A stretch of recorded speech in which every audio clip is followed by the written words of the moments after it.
BRS నేత హరీష్ రావును house arrest చేసినట్లు తనకు తెలియదన్నారు మంత్రి అడ్లూరి లక్ష్మణ్. అయినా అక్రమ అరెస్టుల గురించి బీఆర్ఎస్ మాట్లాడటం విడ్డూరంగా ఉందని ఎద్దేవా చేశారు. కేటీఆర్ మంత్రిగా ఉన్నప్పుడు సిరిసిల్ల వెళ్తే ధర్మపురిలోనే తనని అరెస్టు చేసేవారని గుర్తు చేశారు. బీఆర్ఎస్ హయాంలో తనని 17 సార్లు ఉదయం 4 గంటలకే అరెస్టు చేసి స్టేషన్కు తీసుకెళ్లారని మండిపడ్డారు మంత్రి అడ్లూరి లక్ష్మణ్.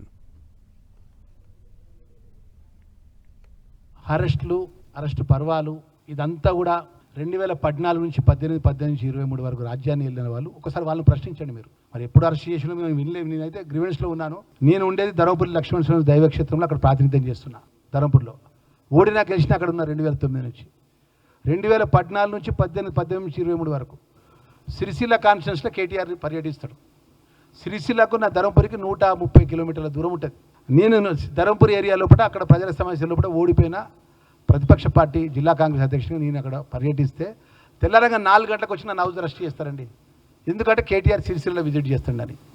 ఒక్కరు చెప్తున్న ఎగ్జాంపుల్, ఒక నేరేళ్ల సంఘటన ఇప్పటి వరకు ఉన్నది. మీకు ప్రశ్నించినందుకు ఇప్పటి వరకు వాళ్ళ జీవితాల పరంగా పనికి రాకుండా 3rd డిగ్రీ పెట్టి కొట్టిండ్రు. వాళ్ళు ఇక అరెస్టుల గురించి మాట్లాడితే హరీష్ రావు కానీ కేటీఆర్ కానీ టీఆర్ఎస్ బీఆర్ఎస్ పార్టీ మాట్లాడితే ఎట్లా? టీఆర్ఎస్ పార్టీ కార్యకర్త మీద అక్రమంగా తప్పు చేయకుంటే మేము ఎవరి మీద కేసు పెట్టినామని చెప్పానని దేనికడ దానికి ఒప్పుకుంటాం.